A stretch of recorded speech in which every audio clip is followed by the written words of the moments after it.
Mohammed షమికి BCCI భారీ shock ఇచ్చింది. ఇప్పటికే కూడా జట్టుకు దూరంగా ఉంటున్నారు షమి. జట్టుకు దూరంగా ఉంటున్న షమిని సెంట్రల్ కాంట్రాక్ట్ నుంచి తప్పించే యోచనలో బోర్డు ఉంది. చివరగా భారత్ తరపున ఛాంపియన్స్ ట్రోఫీలో ఆడారు షమి. ప్రస్తుతం షమి గ్రేడ్ ఏలో కంటిన్యూ అవుతున్నారు. గ్రేడ్ ఏలో ఏడాదికి 5 కోట్ల వేతనం ఉంటుంది. జాతీయ జట్టుకు మహమ్మద్ షమి ఎంపిక కాలేదు. ఇక ఈ నేపథ్యంలో కాంట్రాక్టును కోల్పోయే ప్రమాదంలో ప్రస్తుతం మహమ్మద్ షమి ఉన్నారు. దీనికి సంబంధించిన డీటెయిల్స్ స్పోర్ట్స్ అనలిస్ట్ వెంకట్ గారిని అడిగి తెలుసుకుందాం. ఎస్ వెంకట్, ఇప్పుడు కాంట్రాక్ట్ను కోల్పోయే ప్రమాదంలో మహమ్మద్ షమి ఉన్నట్లు తెలుస్తుంది. బీసీసీఐ మహమ్మద్ షమిని దూరం పెట్టనుందా ఏంటి? ఎస్ రేణు, గత కొంతకాలం కూడా షమీ విషయంలో రాజకీయాలు జరుగుతున్నాయి. ముఖ్యంగా హెడ్ కోచ్ గా గంభీర్ బాధ్యతలు చేపట్టిన తర్వాత నుంచి కూడా అతనికి కష్టకాలం నడుస్తోంది అనే కామెంట్స్ అయితే ఎక్కువగా వినిపించాయి. ముఖ్యంగా గత ఏడాది జరిగినటువంటి ఆస్ట్రేలియా పర్యటన సమయంలో కూడా అతన్ని కావాలని పక్కన పెట్టారనే విమర్శ ప్రధానంగా వినపడింది. అంటే అతని గాయం నుంచి కోలుకున్నప్పటికీ కూడా అతనికి జట్టులో చోటు కల్పించలేదు. 2వ టెస్ట్ పింక్ బాల్ టెస్ట్ తర్వాత నుంచి కూడా 3వ టెస్ట్ నుంచి అతను మెల్బోర్న్ టెస్ట్ నుంచి కూడా అందుబాటులో ఉన్నాడు. అయినప్పటికీ కూడా అతన్ని కావాలని దూరం పెట్టారన్న విమర్శలు అయితే ప్రధానంగా వినిపించాయి. ఇక ఆ తర్వాత కూడా జాతీయ జట్టుకు ఎంపిక చేసే విషయంలో, ఛాంపియన్స్ ట్రోఫీ విషయంలో కొంత రాజకీయం జరిగినప్పుడు కూడా అతను ఆడాడు. అయితే ఇటు మొన్న ఇంగ్లాండ్ తో జరిగినటువంటి టెస్ట్ సిరీస్ విషయంలో కానీ, అదేవిధంగా ఆ తర్వాత వెస్టిండీస్, సౌత్ ఆఫ్రికాతో టెస్ట్ సిరీస్, ఇక ఆస్ట్రేలియాలో జరిగినటువంటి వన్డే సిరీస్, అలాగే T20 సిరీస్, ఇటీవల జరిగినటువంటి ఇప్పుడు రాబోయే సౌత్ ఆఫ్రికాతో జరిగినటువంటి వన్డే సిరీస్ లో కూడా అతన్ని పక్కన పెట్టడం జరిగింది. దీంతో అసలు ఏంటి షమీ విషయంలో ఏం జరుగుతుంది? ఎందుకంటే అతను దేశవాళీ క్రికెట్ లో ఏదైతే ప్రామాణికంగా తీసుకుంటామో మీరు ఆడాల్సిందని చెప్తూ వస్తున్నారో, అక్కడ దేశవాళీ క్రికెట్ లో షమీ నిలకడగా రాణిస్తూ వస్తున్నాడు. అతనికి సంబంధించి అంటే విజయ్ హజారే ట్రోఫీలో కూడా అతను నిలకడగా రాణించాడు, రంజీల్లో రాణించాడు, సయ్యద్ ముస్తాక్ అలీ ట్రోఫీలో రాణించాడు, అలాగే CK నాయుడు ట్రోఫీలో ఇలా మొత్తం కూడా అతను రాణిస్తూ వస్తున్నాడు. అయినప్పటికీ కూడా అతని విషయంలో మాత్రం కక్ష సాధింపుగానే వ్యవహరిస్తున్నారు. రేపు అతన్ని వన్డే అంటే 2027 ప్రపంచ కప్ కు అతను కీలకంగా మారేటువంటి బౌలర్ అతను ఫామ్ లో ఉన్నాడు. అటు ఆస్ట్రేలియాకి సంబంధించి సీనియర్ బౌలర్లు అందరూ కూడా జట్టు కీలకంగా ఉన్నారు. హేజిల్వుడ్ గానీ, అదేవిధంగా స్కాట్ బాలాండ్ గానీ, మిచ్ స్టార్క్ గానీ, వీళ్ళందరూ కూడా సీనియర్లు ఉన్నప్పుడు షమీ విషయంలో ఎందుకు ఈ రాజకీయం జరుగుతుంది? భారత బౌలింగ్ అంత బలంగా లేదు కదా, అలాంటి సమయంలో షమీని ఎందుకు తప్పిస్తున్నారు అనేది ప్రధానంగా వినపడినటువంటి విమర్శ. ఇక ఇప్పుడు అతనికి మరో షాక్ ఇవ్వడానికి, అంటే ఇక్కడ గంభీర్ రాజకీయం జరుగుతోందనే విమర్శలు కూడా కొంత వినపడుతూ వస్తున్నాయి. అంటే ప్రసిద్ధ కృష్ణ కోసం లేదంటే హర్షిత్ రాణా కోసం అతన్ని తప్పిస్తున్నారనేది కూడా ప్రధానంగా ఉన్నటువంటి విమర్శ. ఈ నేపథ్యంలోనే అతనికి భారీగా షాక్ ఇచ్చేందుకు కూడా రెడీ అవుతుంది. జట్టుకు దూరంగా ఉంటున్న షమీని సెంట్రల్ కాంట్రాక్ట్ నుంచి తప్పించే యోచనలో బోర్డు ఉంది అనే వార్తలు వస్తున్నాయి.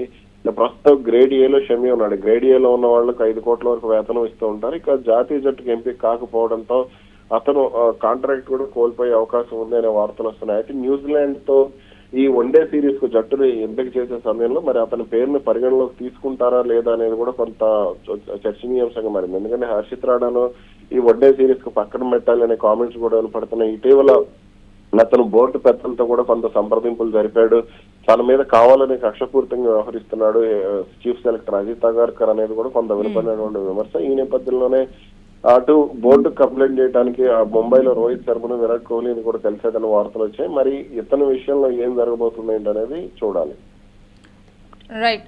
ఇక ఇప్పటి వరకు మనం షమీ చూస్తే కనుక షమీ చివరిగా ఆడింది కూడా ఛాంపియన్స్ ట్రోఫీలోనే షమీ ఆడటం జరిగింది. అవును, ఛాంపియన్స్ అతను ఎప్పుడు కూడా అతనికి అవకాశాలు వచ్చిన ప్రతిసారి కూడా అతను నిలకడగానే రాణిస్తూ ఉంటాడు. అయినప్పటికీ కూడా అతని విషయంలో అంత కక్ష సాధింపుగా వ్యవహరిస్తున్నారు అని అంటే ఎందుకు అని అంటే రాజకీయాలు క్రికెట్ లో సహజంగా జరుగుతూనే ఉంటాయి. అలాంటి ఒక ప్రతిభ ఉన్నటువంటి బౌలర్ ని ఎందుకు ఈ విధంగా ఇబ్బంది పెడుతున్నారు అనేది చాలా మంది క్రికెట్ అభిమానులకు అర్థం కాని ప్రశ్న. ఇప్పుడు టెస్టుల్లో కానీ ఇప్పుడు మహమ్మద్ సిరాజ్ తో మించి అతను రాణిస్తూ ఉంటాడు. సరే, అతనికి మహమ్మద్ సిరాజ్ కి అవకాశం ఇచ్చారు, అందులో ఎటువంటి తప్పు లేదు. అతను కూడా ఇంగ్లాండ్ సిరీస్ లో అద్భుతంగా రాణించాడు. మరి ఇతని విషయంలో ఎందుకు ఈ విధంగా రాజకీయాలు జరుగుతున్నాయి? అతను గాయం నుంచి కోలుకుని జట్టులోకి వచ్చేందుకు ప్రయత్నాలు చేస్తున్నప్పటికీ కూడా ఇలా ఎందుకు చేస్తున్నారనేది అర్థం కావాలి పరిస్థితి. అంటే ప్రస్తుతం అంటే గాయం నుంచి కోలుకున్న తర్వాత తన ఫిట్నెస్ ఏ లెవెల్లో ఉంది, కనీసం ఇవి కూడా చెక్ చేయకుండానే ఈ విధంగా కూడా గ్రేడ్ ఏ నుంచి తప్పించేలాగా అది ఒక రకంగా ఇప్పుడు చెప్పాలంటే, ఇప్పుడు మీరు ఫిట్నెస్ గురించి మాట్లాడారు కదా, గంభీర్ ఒక కమీడియన్ లాగానో లేదంటే అసలు తన క్రికెట్ మీద నాలెడ్జ్ లేనట్టుగా వ్యవహరించడం, గంభీర్ గానీ అజిత్ అగర్కర్ కానీ వీళ్ళిద్దరు కూడా అంటే ఫిజియోల నుంచి మాకు సమాచారం లేదు, షమీ ఫిట్ గా లేడనే వార్తలు, అంటే ఫిట్ గా లేడు, ఫిట్ గా ఉన్నాడు, ఈ సమాచారం మాకు లేదు అని అజిత్ అగర్కర్ మాట్లాడు. కానీ అతను నిలకడగా రాణిస్తున్నటువంటి విషయం జాతీయ మీడియాలో కానీ సోషల్ మీడియాలో కానీ వస్తూనే ఉంది. షమీ విషయంలో మాజీ క్రికెటర్లు కూడా ఆందోళన వ్యక్తం చేస్తూనే ఉన్నారు. అయినప్పటికీ కూడా, విమర్శలు వస్తున్నప్పటికీ కూడా ఈ షమీని మాత్రం జట్టులోకి తీసుకురావడం లేదు. అంటే యువ బౌలర్లు జట్టులోకి రావడం అందులో పెద్ద ఇబ్బంది ఏం కాదు, ఎందుకంటే సీనియర్లు జూనియర్లు అనేది ఆడుతూ ఉండాలి, అందులో సందేహం ఏం లేదు. కానీ ఏదో ఒక మాఫియా లాగా తయారైపోయి షమీకి అన్యాయం జరుగుతోంది అనేది అయితే స్పష్టంగా అర్థమవుతుంది. Right, thanks for your analysis Venkat. ఇక మహమ్మద్ షమీని బీసీసీఐ గ్రేడ్ ఏ నుంచి తప్పించనుందా, ఈ మేరకు కూడా తప్పించి భారీ షాక్ ఇవ్వనుందా అనే వార్తలు అయితే ఎక్కువగా వినిపిస్తూ ఉన్నాయి. దీని మీద ఎందుకు షమీ పట్ల ఇలా పక్షపాతం చూపిస్తూ ఉన్నారు? షమీ ఎప్పుడు కూడా ఒక నిలకడగా ఆడుతూ వస్తున్నటువంటి ప్లేయరు, అలాంటి ప్లేయర్ని ఎందుకు దూరంగా పెట్టాలని ఆలోచిస్తున్నారు అంటూ కూడా ఇప్పుడైతే దీని మీద విమర్శలు వినిపిస్తున్నాయి. షమీని ఏదైతే కూడా ఇప్పుడు గ్రేడ్ ఏ నుంచి కూడా షమీని ప్రస్తుతం తప్పించేందుకు కూడా అయితే గ్రేడ్ ఏలో కూడా ఏడాదికి షమీ 5 కోట్ల వేతనం అయితే తనకు అందుతుంది. గాయం కారణంగా కూడా తాను దూరంగా ఉంటూ వచ్చారు.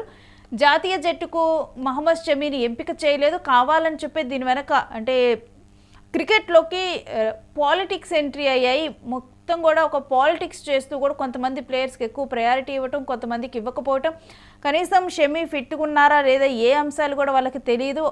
అలాంటి నేపథ్యంలో షమీని గ్రేడ్ ఏ నుంచి ఎందుకు దూరం పెట్టాలి అంటూ కూడా, ఎందుకు ఇటువంటి డెసిషన్లు తీసుకోవాలని చూస్తుంది బీసీసీఐ అంటూ కూడా ఎక్కువ మంది షమీ అభిమానులు కానీ క్రికెట్ అభిమానులు కానీ ఇప్పుడు బీసీసీఐని ప్రశ్నిస్తూ ఉన్నారు.